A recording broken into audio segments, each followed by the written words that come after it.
So coming to champion, I think Roshan and me have traveled a lot. చిన్నప్పటి నుంచి నాకు బాగా తెలుసు.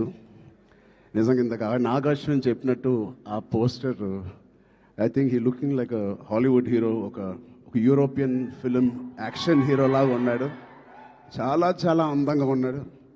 ఇందాకే శ్రీకాంత్ గారికి చెప్తున్నాను, ఏమనుకోకు శ్రీకాంత్ అన్నయ్య, నువ్వు కొంచెం రౌండ్గా ఉంటావు, మనోడు మాత్రం షార్ప్గా ఎలా వచ్చాడు అంటే ఫస్ట్ ఆఫ్ ఆల్ బ్యూటిఫుల్ మనసున్న వ్యక్తి మా శ్రీకాంత్ అన్నయ్య కానీ ఊహ గారు. అతనికి వాళ్ళిద్దరికీ బ్యూటిఫుల్ వ్యక్తి, అది లోపల మనసులో నుంచి ఇంత ప్యూర్గా ఉంటే తప్ప అంత బ్యూటిఫుల్గా బయట ఉండరు. సో రోషన్కి ఉన్న అందం లోపల నుంచి వచ్చిన అందం మొదటిగా. And I wish Roshan you going to have, నాకు మగధీర సెకండ్ సినిమా ఎంత పెద్ద హిట్ అయిందో నీకు ఛాంపియన్ అంత పెద్ద హిట్ అవ్వాలని మనస్ఫూర్తిని నేను కోరుకుంటున్నాను. ఇప్పుడే చెప్తున్నాడు అన్న, నాకు 3.5 years పట్టింది, బహుశా 1.5 year నుంచి షూటింగ్ అని.